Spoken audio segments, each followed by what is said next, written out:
नमस्कार दोस्तों, जय हिंद। कैसे हो आप सब? आई होप आप सभी अच्छे होंगे और आपकी तैयारी एकदम ज़बरदस्त चल रही होगी। जैसा कि हमने वादा किया था कि मैथ, फिजिक्स, केमिस्ट्री धीरे धीरे करके सारे सब्जेक्ट आपको इस चैनल पर पढ़ाए जाएंगे। और एक खास बात आपने देखा होगा, इसके पहले लेक्चर में जो रिलेशन एंड फंक्शन का लेक्चर 1 है, अगर आपने वो नहीं देखा तो लिंक नीचे डिस्क्रिप्शन में दिया गया है। उस पर हम लोगों ने बेसिक चर्चा की थी और आज उसी से रिलेटेड कुछ क्वेश्चनों की चर्चा करेंगे जो आपके बार बार बोर्ड एग्जाम में बनते हैं। जैसा कि आप सामने देख रहे होंगे, हर एक चीज पहले से ही लिख रखी है हमने। लिखा हुआ है बोर्ड परीक्षा में बार बार पूछे जाने वाले प्रश्न, यानी इस टाइप के क्वेश्चन हमेशा बोर्ड एग्जाम में बनते हैं। और पहला चैप्टर है आपका बहुत ही इंपॉर्टेंट, जो एग्जाम में 1 या 2 क्वेश्चन जरूर से जरूर बनते हैं। साथ ही साथ ये रिलेशन एंड फंक्शन का लेक्चर 2 है और हम लोग क्लास 12 की मैथमेटिक्स को टारगेट कर रहे हैं। और नीचे लिखा हुआ है अभी नहीं तो कभी नहीं। जी हाँ, बिल्कुल दोस्तों, अगर आप अभी मेहनत नहीं करना स्टार्ट करोगे, क्योंकि आप देख रहे होगे अगस्त खत्म हो गया, सितंबर स्टार्ट होने वाला है। आपके पास मुश्किल से 5 महीने बचे हुए हैं ढंग से, और इस 5 महीने में आपको पूरे 5 सब्जेक्ट पढ़ने हैं। तो कितनी अटूट मेहनत करनी है आप कैलकुलेशन कर ही लोगे। बाकी इस चैनल पर हम ढेर सारे प्रैक्टिस क्वेश्चनों की करवाएंगे। हर एक सब्जेक्ट धीरे धीरे पढ़ाया जा रहा है, बशर्ते आपका प्यार और सपोर्ट जिस तरीके से चल रहा है ऐसे ही चलता रहे तो हमारे अंदर जो है ना एक एनर्जी बहुत ही अच्छी आ जाती पढ़ाने वाली, है ना। तो बिना देरी करते हुए सीधे टॉपिक पर आते हैं और देखते हैं पहला प्रश्न जो आपको बोर्ड एग्जाम में पूछा जा चुका है। सामने आपके लिखा हुआ है, लिखा है यदि x+1 कामा y-2 इक्वल 3 कामा 1, तो कह रहा है x और y का मान। ऐसा क्वेश्चन एग्जाम में 1 या 2 नंबर का अक्सर पूछा जाता है ना। तो बिना देरी करते हुए आप समझ जाइए कि करना कैसे इसको। सबसे पहले तो यही समझिए इसको हल कैसे करना है। ठीक है, देखो क्वेश्चन क्या लिखा हुआ है, या इधर लिखते हैं सोल्यूशन। ठीक, आपका क्वेश्चन है x+1 कामा y-2 इक्वल अंग्रेज ब्रैकेट में है 3 कामा 1, कह रहा है तो एक्स वाई का मान। तो देखो एक चीज समझो, कभी भी हम लोग जब इस टाइप का ब्रैकेट लिखा हो, अगर आपसे डोमेन के बारे में पूछ दिया जाए तो पहले वाली वैल्यू होती है डोमेन और बाद वाली वैल्यू क्या होती है, रेंज। अगर डोमेन और रेंज के बारे में पूछ दिया जाए, जैसे एक क्वेश्चन अपनी तरफ से यहाँ पर एग्जाम्पल लेते, ध्यान से समझना। कोई रिलेशन आपको इस टाइप से दे दिया जाए 1,2, 2,3, 3,4, बस इतना ही रखते हैं क्योंकि हम लोगों को समझना है। ऐसा आपको दिया जाए तो ये समझते हो, इसके पहले लेक्चर में हमने बताया था कि इसको कौन सा विधि बोलते हैं। वो लोग समुच्चय निर्माण रूप बोलते हैं या रोस्टर रूप बोलते हैं। कमेंट बॉक्स में सभी लोग कमेंट करके जरूर बताइएगा कि इसको क्या बोलते हैं। ठीक, पहले लेक्चर में हमने डिटेल से समझाया है, वहां से जाकर आप विजिट करिए। अगर हम आपसे कहें कि इसमें आप डोमेन बताइए, हमने क्या पूछ लिया, इसका डोमेन बताओ, तो डोमेन क्या होता है, कॉमा के पहले वाला, तो 1 2 3, यानी इसमें डोमेन क्या हो जाएगा 1 2 3। इतनी बात समझ गए।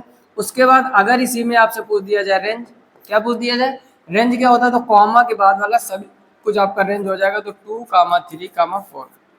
इस तीर आरेख में भी हमने आपको समझाया था कि लेफ्ट हैंड वाला डोमेन होता है, राइट हैंड वाला कोडोमेन होता है, और किसी का यदि किसी पर तीर आरेख बना हुआ है तो उसको हम लोग कहते हैं रेंज। इतनी बात समझ गए। तो इस टाइप से कभी भी क्वेश्चन आपको रिलेशन दिया जाएगा और आपसे 1 नंबर में पूछा जाता है डोमेन और रेंज बताइए, तो कॉमा के पहले वाला डोमेन और कामा के बाद वाला रेंज। तो वही हमने लिखा है, कामा के पहले जो होता है वो डोमेन का कार्य करता है और जो कामा के बाद होता है वो रेंज का कार्य करता है। ठीक, अब क्या करते हैं यहाँ, ठीक है, तो इसको यहाँ पर इरेज कर लेते हैं। ठीक, डोमेन रेंज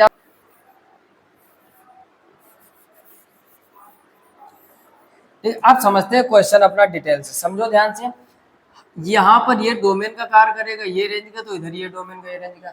या फिर आपने जब भी वैल्यू इसके पहले पढ़ा होगा, जब भी हम लोग कोई ब्रैकेट लिखते हैं तो इसको हम लोग कहते हैं भुज।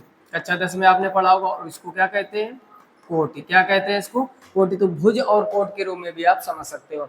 हमेशा तुलना भुज की भुज से करते हैं और कोट की कोट से। बस इतनी चीज आप सीख दो, आपके 2 नंबर एकदम पक्के। जैसे यहाँ पर अगर हम लिखना चाहें x+1 इक्वल, तो x+1 किसके बराबर होगा 3 के, तो ये हो जाएगा x+1 इक्वल 3, 3 1 उधर लेके जाओगे तो x इक्वल क्या हो जाएगा 3 - 1, तो x इक्वल हो जाएगा 2। तो x का मान क्या हो गया 2, और आपसे x y का ही मान पूछा गया है। दूसरी बात समझो ध्यान से, लिखा हुआ है y-2, अब ये किसके इक्वल हो जाएगा 1 के, तो y इक्वल क्या हो जाएगा 2 + 1, 2 और 1 जोड़ दोगे तो कितना हो जाएगा 3, यानी x का मान क्या हो गया 2 और y का मान क्या हो गया 3। देखो एग्जाम में एक चीज बेटा और समझना, कभी कभार आपका लिखने का तरीका अगर नहीं है तो भी नंबर कट जाते हैं। अब जैसे कुछ लोग क्या करेंगे, बस यही आंसर डाल देंगे ऐसे जल्दबाजी, ऐसे आंसर नहीं लिख के आना है। आप डिटेल से काले पेन से ऐसे आंसर डालोगे और लिखोगे x इक्वल 2 और y इक्वल 3, और उसको ब्लैक स्केच से ऐसे बॉक्स बना दोगे। थोड़ी सी आपने देखो, जितने भी लोग देख रहे हैं कक्षा 10 में, आप में से बहुत से लोगों ने बहुत अच्छी तैयारी की होगी। और लेकिन आपने लिखने का तरीका सही नहीं किया। क्या आपके मन के मुताबिक नंबर आ पाए? कमेंट बॉक्स में कमेंट करके बताइए जिन लोगों का सपना कक्षा 10 का अधूरा रह गया था। अधूरा का मतलब बेटा ये कि आपने जितना परसेंटेज या जितने नंबर सोचे थे वो आपके नहीं आए, किसी न किसी दिक्कत की वजह से, लिखने के तरीके से या राइटिंग की इशू को लेकर ढेर सारी जो चीज़ें होती है उसकी वजह से नंबर कम है। सब लोगों का कमेंट बॉक्स में ये प्रदर्शन दिखना चाहिए कि क्या मन के मुताबिक नंबर नहीं है, और वही गलतियां आपको हम कक्षा 12 में नहीं करने देंगे। यानी जो गलतियां आपने लिखने में, या ढेर सारी कॉपी कैसे लिखी जाती है, राइटिंग कैसे बनाना, क्वेश्चन नंबर कैसे डालना है, क्या क्या चीज़ें रखनी, अगर वो चीज़ें आप सही से नहीं समझोगे तो आपके हमेशा नंबर कम आएंगे, जितने भी लोगों के कक्षा 10 में कम आए। क्लियर? तो आपका लिखने का तरीका बेस्ट होना चाहिए। केवल किताबी कीड़ा बनने से बेटा कभी भी रिजल्ट अच्छा नहीं बनता है। ठीक, हमने भी कक्षा 12 में 96 नंबर मैथ में स्कोर किए। किसी दिन वीडियो में आपको पूरी मार्कशीट ओपन करके दिखाएंगे। और फिजिक्स में 97 यानी 97 नंबर स्कोर किए हैं। तो पूरा अनुभव आपको बताएंगे क्या हमने एग्जाम में किया, कैसे लिखा, कैसे कॉपी लिखनी चाहिए, कैसे कॉपी नंबर डालना चाहिए, और ये सारी चीज़ें अगर आप ध्यान में रखोगे तो उतनी ही मेहनत में रिजल्ट और अच्छा बना पाओगे। क्लियर? तो थोड़ा सा बस धैर्य बना रखिए, बाकी आपको सिखाने की गारंटी पूरी हमारी। साथ ही साथ हमने बोला बुकवार में मत बनिए, किताबी कीड़ा मत बनिए कि बस पढ़े जा रहे हैं लेकिन कैसे कॉपी लिखनी है, क्या करना है क्या नहीं करना है, कौन से क्वेश्चन पहले करने हैं, कौन से क्वेश्चन बाद में करने हैं, ये सब चीज़ें नहीं पता तो आप होशियार तो हो जाओगे लेकिन आपका रिजल्ट अच्छा नहीं बनेगा। क्लियर? तो ये क्वेश्चन आप अच्छे से समझ गए होंगे। हमेशा पहले एक ब्लैक पेन से आपको x equal to Y equal 3 लिखना, पहले आंसर लिखना, फिर उसको ब्लैक स्केच से ऐसे कवर कर दो, ताकि जब एग्जामिनर कॉपी चेक करे ना तो वो क्या ध्यान देगा ना, आपका आंसर देखेगा और लिखने का तरीका देखेगा, बस तुरंत नंबर मिल जाएंगे, कैलकुलेशन पे ज़्यादा ध्यान नहीं देगा, क्योंकि वहाँ भी उनको बहुत सारा काम करना होता है। कॉपी चेक करने में सिर्फ कॉपी चेक करके नंबर चढ़ाना ही नहीं होता है। ठीक, तो ज़्यादा एग्जामिनर वहाँ पर ध्यान नहीं देंगे, और उनको पता होता है कि अगर आंसर सही आया तो कैलकुलेशन सही होगी, इतना अनुभव होता है उनको चेक कर करके। तो इन चीज़ों का आप विशेष ख्याल रखिए। पहले इसका स्क्रीनशॉट ले लीजिए, फिर अगला क्वेश्चन करते हैं। क्लियर? अब दूसरा क्वेश्चन करते हैं। और एक खास बात, जिन लोगों ने कॉपी पेन नहीं लिया बेटा, देखोगे मैथमेटिक्स देखने से नहीं आती, प्रैक्टिस मेक्स मैन परफेक्ट कहा जाता है। कॉपी पेन लेके बैठिए, कोई भी सब्जेक्ट पढ़िए, आप उन चीज़ों को लिखने का प्रयास कीजिए, तभी आप बेस्ट बन पाओगे। अगला प्रश्न सामने आपको दिख रहा होगा, इसको सॉल्व करते हैं। लिखा हुआ यदि a इक्वल 1 2 3, ध्यान से समझो, a इक्वल क्या दिया गया है 1, 2, 3, और b इक्वल क्या दिया गया, इसको भी लिख लेते हैं, लगा होते हैं b आ तो दिया गया a इक्वल a, b। ठीक, बी इक्वल क्या दिया गया a, b कह रहे हैं, तो a क्रॉस b, इसको हम लोग बोलते हैं हिंदी में क्रमित युग्म। क्या बोला है? a क्रॉस b, हिंदी में इसको बोलते हैं क्रमित युग्म। क्या बोलते हैं? यानी आपको क्रमित युग्म निकालने, अब देखना बहुत ही आसानी से क्रमित युग्म निकाल सकते हैं। सबसे पहले आपको देखना ये क्या दिया गया है a क्रॉस b, क्या लिखा हुआ है a क्रॉस b, यानी पहले इसमें लिखा हुआ है a, पहले क्या लिखा हुआ है a, तो a का एक अवयव उठा लो, जैसे आपने 1 उठा लिया, ध्यान से समझो, आपने 1 उठाया, दोनों के साथ मिलाकर लिख दो, क्या हो जाएगा 1 कामा a और 1 कामा b। बोलो कोई समस्या है? जब भी क्रमित युग्म निकालना हो, a क्रॉस b निकालना है तो a वाले से कोई एक अवयव उठाकर दोनों के साथ लिख दीजिए, फिर a का दूसरा अवयव उठाइए, जैसे 2, तो 2 कामा a हो जाएगा और 2 कामा b हो जाएगा। अगला उठाइए 3, तो ये 3 कामा a हो जाएगा और 3 कामा b हो जाएगा। बोलो किसी को कोई समस्या? कितना आसान है। क्रमित युग्म पूछा है a क्रॉस b, तो a वाले से एक अवयव उठाकर दोनों के साथ मिलाकर लिख दो, फिर a वाले से दूसरा अवयव उठाओ, फिर दोनों के साथ मिलाकर लिख दो, फिर a वाले से तीसरा अवयव उठाओ, उसके साथ मिलाकर लिख दो। क्लियर? अब देखो कभी कभार आपसे उल्टा भी पूछ सकता है, आपसे पूछ सकता है b क्रॉस a बताओ, यानी ये भी, इसको भी क्रमित युग्म कहेंगे। बस थोड़ा सा आपको ध्यान ज्यादा देना है। क्या? अब देखो हमसे पूछा गया b क्रॉस a, तो जो पहले समुच्चय दिया जाए उसका कोई एक अवयव उठा लो। अब b का पहला अवयव क्या दिया गया a, तो a को उठाकर तीनों के साथ मिलाकर लिख दो, फिर b को उठाकर तीनों के साथ मिलाकर लिख दो, और फिर और अगला अवयव होता तो और मिलाकर लिख देते हैं।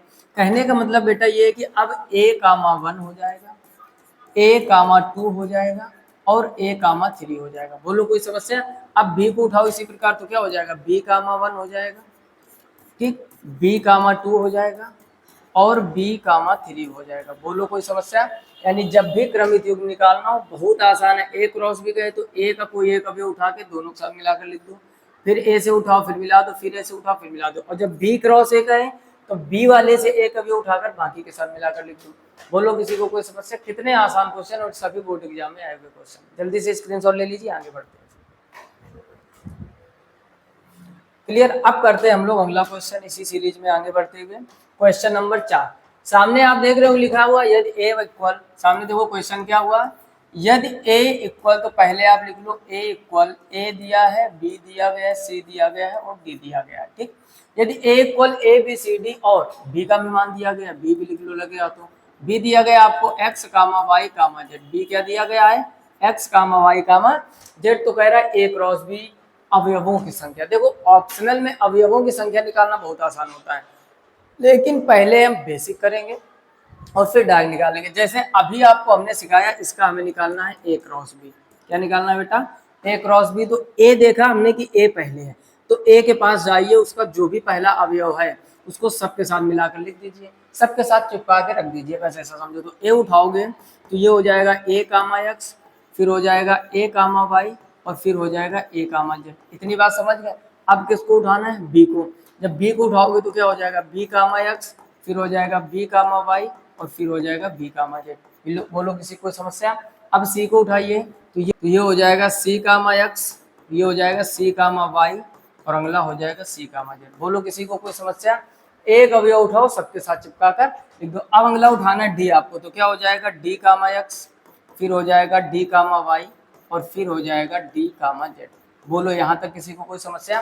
तो ये हो गया आपका ए क्रॉस बी। अच्छा बी क्रॉस क्या, ए क्या होगा, इसको भी लगे आते समझ लो। तो देखो एक होता है हार्ड वर्क, एक होता है स्मार्ट वर्क, समझना ध्यान से। ए क्रॉस बी आपने निकाल लिया है, बी क्रॉस ए निकालने के लिए उसी का अपोजिट कर दीजिए। क्या कर दीजिए अपोजिट। जैसे ये ए कामा एक्स लिखा है तो इसको एक्स कामा ए लिख दो, ए कामा वाई लिखा है इसको वाई कामा ए लिख दो, ए कामा जेड लिखा है इसको जेड कामा ए कर दो। क्लियर। या फिर पहले हमने वो तरीका क्या सिखाया आपको, यहाँ पर हमने देखा क्या बी है, तो बी का पहला अवयव इसमें क्या है एक्स, तो एक्स को उठाओ सबके साथ लिख दो, वो भी एक तरीका सही। तो एक्स कामा ए, x comma B, x comma सी और एक्स कामा डी। बोलो किसी को कोई समस्या। तो अब देखो एक्स वाले उल्टा किए गए, ये एक्स वाला है, एक ये एक्स वाला है, एक ये एक्स वाला है, एक ये एक्स वाला है। क्लियर। तो इन्हीं के अवयवों को अपोजिट तो किया है आपने। फिर दोनों तरीके हमने बोला, ए क्रॉस भी आपने निकाल लिया, अगर बी क्रॉस ए पूछे तो एक तरफ से उल्टा करते चले जाइए। या फिर अब इस वाई को उठाइए तो ये क्या हो जाएगा, ये हो जाएगा वाई कामा ए, ये हो जाएगा वाई कामा बी, ये हो जाएगा वाई कामा सी और अगला हो जाएगा वाई कामा डी। फिर आप जेड उठाइए तो ये हो जाएगा जेड कामा ए और ये हो जाएगा जेड कामा बी, अगला हो जाएगा जेड कामा सी और अगला हो जाएगा जेड कामा डी। बोलो बेटा किसी को समस्या। तो क्या क्रमित युग्म निकालना आ गया आप सभी को अच्छी तरीके से आ गया। लेकिन इस क्वेश्चन में पूछा गया था अवयवों की संख्या, तो अवयव गिन लो 1 2 3 4 5 6 7 8 9 10 11 12, यानी टोटल अवयव कितने हैं 12। लेकिन एक चीज समझो, अगर क्वेश्चन थोड़ा सा और बड़ा कर दिया जाए, एक चीज समझो, हार्डवर्क के साथ आपको स्मार्ट वर्क करना है। यानी यहाँ पर गौर से देखो ऑप्शनल क्वेश्चन है, और ऑप्शनल आप सभी लोग जानते हो, चाहे कंपटीशन हो, बेसिक जो एग्जाम होते हैं वनडे एग्जामिनेशन, और या फिर आपका यूपी बोर्ड का 1 नंबर का ऑप्शनल क्वेश्चन आता है। अब आप ही सोचिए 1 नंबर में क्या इतनी मेहनत करोगे, नहीं ना, क्योंकि आपको सही ऑप्शन लिखने के नंबर मिलेंगे। तो उसके लिए हम लोग बेस्ट तरीका अपनाएंगे, क्या ट्रिक लगाएंगे। यहाँ पर ट्रिक ये आप समझ सकते हो सूत्र। ठीक, कभी भी आपसे अवयवों की संख्या पूछे यानी एन ए क्रॉस बी पूछे तो हमेशा आप लिखोगे N A cross N B. ये कब लगाना है, जब आपसे ऑप्शनल पूछा जाए। मतलब समझो क्या है, एन ए का मतलब है पहले में अवयव कितने हैं, तो आप बताओगे 4 अवयव। कितने अवयव हैं? अच्छा दूसरे में अवयव कितने हैं, 3 अवयव, तो 3 अवयव, तो 4 तय कितना हो जाएगा 12। यहाँ से भी 12 आया और यहाँ से भी 12। बोलो किसी कोई समस्या। जब भी ऑप्शनल क्वेश्चन आए, अवयव की संख्या आपसे पूछे, तो हमेशा पहले में कितने अवयव दिए गए हैं, दूसरे में कितने अवयव दिए गए हैं, दोनों का मल्टीप्लाई करा तो 4 इसमें थे, 3 इसमें, 4 थे 12, तो 12 अवयव होंगे। Option C will be right answer, यानी आपका सी ऑप्शन सही हो जाएगा, जो कि 12 दिया गया। क्लियर। जल्दी से इसका भी स्क्रीनशॉट ले लीजिए, फिर अगला क्वेश्चन। अगला क्वेश्चन देखिए, सामने लिखा हुआ दिख रहा होगा आपको, यदि ए इक्वल ए बी सी और बी इक्वल 1 2 3, तो ए से बी में परिभाषित संबंधों की संख्या। अब ध्यान से समझो, देखो 2 टाइप से आपका क्वेश्चन बनता है। कभी आपसे कहेगा अवयवों की संख्या, क्या बोलेगा, अवयवों की संख्या, अवयवों की संख्या। तो अभी अभी आपको हमने फार्मूला लिखा है क्या, एन ए क्रॉस बी क्या होता है, एन ए और क्रॉस एन बी। ठीक, अगर आपसे पूछ दे संबंधों की संख्या, दोनों फार्मूले बड़ा ध्यान से लिख लीजिए आप, है ना, संबंधों की संख्या, समझिए ध्यान से। अगर संबंधों की संख्या पूछे तो 2 की पावर m क्रॉस n, यानी जो भी अवयव आते हैं उनको 2 की पावर में लिख दीजिए तो वो हो जाती है संबंधों की संख्या। बोलो कोई समस्या? जैसे इसमें आप देख रहे होगे आपसे संबंधों की संख्या पूछा है तो बड़ा आसान है, तो सबसे पहले आप यहाँ पर लिखोगे क्या, संबंधों की संख्या। क्या लिखोगे? संबंधों की संख्या। और आप देख रहे होगे 2 की पावर, अब पहले में अवयव कितने हैं, 3, तो 3 लिख दीजिए, फिर इंटू दूसरे में अवयव कितने हैं, उसमें भी 3 है, तो ये हो जाएगा 2 की पावर 9। और इस हिसाब से आंसर आपका डी एकदम सही होगा। बोलो किसी को कोई समस्या? जब अवयवों की संख्या पूछे तो पहले में कितने अवयव हैं और दूसरे में कितने अवयव हैं उसका मल्टीप्लाई करा दीजिए। जब संबंधों की संख्या, ध्यान से समझिए, संबंधों की संख्या से क्वेश्चन बनता है और जल्दबाजी में अवयव वाला मत सही कराना, ठीक। तो संबंध देखो पहला ऑप्शन में 9 दिया गया है, क्योंकि आप 3 का गुणा 3 में करोगे तो अवयव कितने आएंगे इसमें, 9, और पहला ऑप्शन दिया गया ताकि आप जल्दबाजी में गलत करो। और जो एग्जामिनर आपके साथ गेम खेल रहा है आप उसके साथ गेम खेल लीजिए, बस यही अच्छा नंबर लाने का बेस्ट तरीका है। तो 2 की पावर 9 हो जाएगा, या फिर कभी कभार ऐसे पावर में ऑप्शन नहीं देगा तो 2 इंटू 2 इंटू 2 ऐसे 9 बार मल्टीप्लाई कराकर वैल्यू दी जाएगी। क्लियर?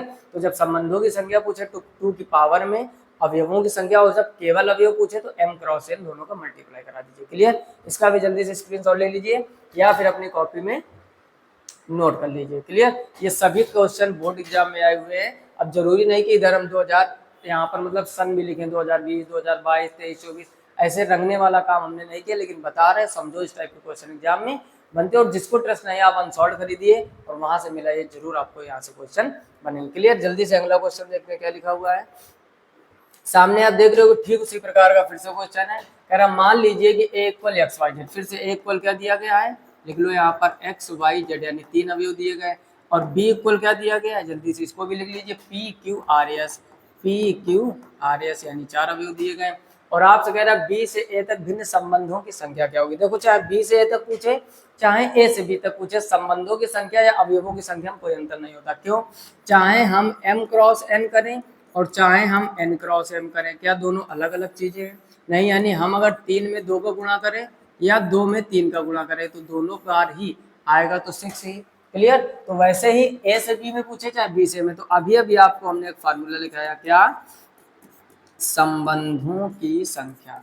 क्या फार्मूला लिखाया? संबंधों की संख्या 2 की पावर होती है m क्रॉस n या m इंटू n। तो 2 की पावर पहले में अवयव कितने हैं, 3, दूसरे में कितने हैं, 4, तो ये क्या हो जाएगा 2 की पावर 12। जल्दी से ऑप्शन देख के सही कर दो तो ऑप्शन सी एकदम इसका सही हो जाएगा। बोलो संबंधों की संख्या आप निकाल लोगे, बड़ी आसानी से निकाल लोगे। देखो इसके पहले लेक्चर में हम लोगों ने डोमेन, कोडोमेन, रेंज सभी सीखा था। स्वतुल्य क्या होता है, सम्मित क्या होता है, संक्रामक क्या होता है, डिटेल से सीखा था। आज हम लोगों ने संबंधों की संख्या, अवयवों की संख्या और एक्स वाई का मान कैसे निकालते, जैसे पहला क्वेश्चन था। इतने प्रकार के क्वेश्चन सीख चुके हैं। जल्दी से इसका भी स्क्रीनशॉट कीजिए फिर आगे बढ़ते हैं। क्लियर? अब देखते हैं अगला क्वेश्चन इसका और आज के लेक्चर का लास्ट। अगला प्रश्न मोस्ट इंपॉर्टेंट, देखो इंपॉर्टेंट क्वेश्चन लिखा हुआ है, एग्जाम में आ चुका है और 5 नंबर का। कितने नंबर का? 5 नंबर का। जल्दी से क्वेश्चन पढ़िए और फटाफट करने का प्रयास कीजिए। लिखा है सिद्ध कीजिए कि समुच्चय 1 2 3 में, समुच्चय आपको क्या दिया गया है, तो इधर हम लोग सॉल्व करेंगे थोड़ा डिटेल से और आप भी अपने कॉपी में सॉल्व करने का प्रयास कीजिए। लिखा हुआ है सिद्ध कीजिए कि समुच्चय, समुच्चय आपको दिया गया है 1, 2, 3, ठीक। 1, 2, 3 में, और रिलेशन क्या दिया गया, रिलेशन भी लगे हाथों लिख लो। कह रहा है 1, 1, दूसरा कह रहा है 2, 2, तीसरा कह रहा है 3, 3, चौथा कह रहा है 1, 2 और पांचवा कह रहा है 2, 3। इतने आपको संबंध दिए गए। द्वारा प्रदत्त संबंध कह रहा है सिद्ध करो कि ये स्वतुल्य है लेकिन ना तो सममित है और ना ही संक्रामक। तो सिद्ध क्या करना है वो तो आसानी से आ जाएगा। बस देखो सिद्ध करने वाले क्वेश्चन अच्छे होते हैं। क्यों? इसमें देखो कह रहा है सिद्ध करो कि ये स्वतुल्य है लेकिन परंतु ना तो सममित है और ना संक्रामक, यानी कंफर्म हो गया कि ये स्वतुल्य है, सममित संक्रामक नहीं। तो प्रूफ करने वाले क्वेश्चन बहुत आसान होते हैं। तो हम लोग अपना तरीका लगाएंगे जो पिछले लेक्चर में सीखा था। अगर आपने पहला लेक्चर नहीं देखा तो उसका लिंक नीचे डिस्क्रिप्शन में मिल जाएगा, या फिर चैनल पर जाकर आप विजिट कीजिए, क्योंकि डायरेक्ट 5वें माले पर आप चढ़ोगे तो बहुत कठिनाई होगी, एक एक स्टेप करके चलिए। ठीक, ये दूसरा लेक्चर है, बहुत ही बेसिक से स्टार्ट किया है। उधर फिजिक्स में हम लोगों ने सिलेबस पूरा समझ लिया है कि पार्ट 1 में क्या पढ़ना है, पार्ट 2 में क्या पढ़ना है, यूनिट वाइज कितने नंबर का आता है। तीनों लेक्चर अगर आपने फिजिक्स के नहीं देखे तो जाकर वहां से जरूर विजिट कीजिए। और अब अगला जो लेक्चर आएगा फिजिक्स का, उसमें बेसिक से हम लोग पहली यूनिट यानी इलेक्ट्रोस्टैटिक्स यानी स्थिर विद्युत की बड़े डिटेल से स्टार्ट करेंगे। तो मैथ में आज इस क्वेश्चन को करने का प्रयास कीजिए। सबसे पहले हम एक एक चीज को चेक करते हैं। तो पहले हम यहाँ पर लिखेंगे स्वतुल्य के लिए। ठीक, पुराना अपना जो तरीका है, क्या लिखोगे, स्वतुल्य के लिए एक एक करके चेक करो। अच्छा, स्वतुल्य की हमने कंडीशन क्या आपको सिखाई थी कि कोई एक अवयव समुच्चय से होना चाहिए और उसका स्वयं से संबंध होना चाहिए, तो वह स्वतुल्य संबंध होता है। यानी सन्यासी आदमी अपने आप से, मतलब नाम ही इसका इंग्लिश में भी रिफ्लेक्सिव। रिफ्लेक्सिव का मतलब जैसे आपने रिफ्लेक्शन पढ़ा होगा, परावर्तन, कोई किरण गई टकरा कर आ गई, मतलब कहने का यदि आप आपके शीशे के सामने खड़े हो तो आपका ही चेहरा तो अंदर दिखेगा, अपने आप से मतलब हो, तो उसको हम लोग रिफ्लेक्सिव अर्थात स्वतुल्य संबंध कहते हैं। तो अब यहाँ पर हम देखते हैं अवयव हमको दिए गए हैं 3। कितने अवयव दिए गए हैं? 3, 1 2 3। तो क्या 1 का 1 से दिख रहा है आपको? आपको भैया बिल्कुल दिख रहा है। 2 कामा 2 भी है और 3 कामा 3 भी, तो तीनों अवयव दिख रहे हैं। तो यहाँ पर आप लिखोगे 1 कामा 1 बिलोंग्स टू रियल नंबर, फिर लिखोगे 2 कामा 2 बिलोंग्स टू रियल नंबर, और फिर लिखोगे 3 कामा 3 बिलोंग्स टू रियल नंबर। क्या तीनों अवयव मिल रहे हैं? जितने समुच्चय में अवयव दिए गए क्या रिलेशन में स्वयं से संबंध है? आपको अभी बिल्कुल है, तो लिख दोगे अतः स्वतुल्य संबंध है। क्या लिखोगे? अतः स्वतुल्य संबंध है। बोलो यहाँ तक किसी कोई दिक्कत? स्वतुल्य कह रहा था, सिद्ध करो कि स्वतुल्य, तो वो तो है। अब सममित संक्रामक नहीं है तो उसको भी जरा देखते हैं। अगला हम लोग स्टार बना के यहाँ पर पॉइंट लिखेंगे सममित के लिए। क्या लिखेंगे? और एग्जाम में भी आपको ऐसे करके आने हैं, ये नहीं कि बस डायरेक्ट सीधे छापना चालू कर दिया 1 1 2 2 3 3 स्वतुल्य है, 1 का 2 से 2 का 1 से सममित है, ये सब नहीं करना है। डिटेल से ढंग से लिख के आओगे। हमने क्या कहा, अगर आपको लिखने का तरीका नहीं पता तो बोर्ड एग्जाम में कभी अच्छे नंबर नहीं आएंगे, तो वो ध्यान देना। पहले आप इसकी कंडीशन लिखो। कुछ लोग इसकी कंडीशन नहीं लिखते, सीधे सॉल्व करने लगते, यही गलत तरीका है। 5 नंबर का आएगा, 3 नंबर मिलेंगे, और आप सोच लोगे कि कॉपी सही से नहीं चुक हुई है, राइटिंग के काट ली, ये सब कुछ नहीं होता, फालतू के ड्रामे होते हैं। हाँ, कभी कभार हो जाता है, जैसे इस बार 2025 का रिजल्ट बाकी वर्षों की तुलना में डाउन गया है, काफी लोगों का रिजल्ट खराब हो गया। कैसे कॉपी चेक हुई, क्या हुआ, ईश्वर जाने। लेकिन हाँ, कभी कभार दिक्कतें होती हैं। लेकिन आप ये नहीं कर सकते कि आपका ना 9th में अच्छा स्कोर रहा, ना 10th में रहा, ना 11th में रहा, ना 12th में, 4 साल से आपका स्कोर है नहीं से हुआ, तो फिर ये चीजें गलत है ना। तो अब यहाँ पर पहले हम कंडीशन लिखेंगे। हमने कहा था कि ए बी उसी अवयव से होने चाहिए या समुच्चय से, और फिर यदि ए का संबंध बी से है, ए का रिलेशन किससे, बी से, तो बी का रिलेशन ए से होना चाहिए। अब यहाँ पर देखो, वो 1 का 1 से, इसका उल्टा भी 1 का 1 होगा, तो यहाँ तो बन रहा है, यहाँ भी बन रहा है, यहाँ भी बन रहा है। अब आप देखोगे यहाँ पर गौर से 1 का संबंध 2 से दिया गया। ठीक, क्या 2 का 1 दिख रहा है आपको? नहीं दिख रहा है। समझो, हमने क्या कहा, सिमेट्रिक रिलेशन क्या होता है, सममित वह होता है कि यदि हम आपसे प्रेम करते हैं तो आप भी हमसे प्रेम करो। ये नहीं कि हम आपसे प्रेम कर रहे हैं, वन साइड लव चल रहा है ना, दूसरे को कोई फर्क ही नहीं पड़ रहा, तो फिर वहाँ सममित संबंध नहीं होगा। अगर हम आपसे नफरत कर रहे हैं तो आप भी हमसे नफरत करो, हम आपको मेहनत से पढ़ा रहे हैं तो आप भी वो मेहनत को पढ़ना सीखिए, या बहुत आगे बढ़कर यदि आप किसी को पढ़ा रहे हैं तो वो भी आपको पढ़ाए।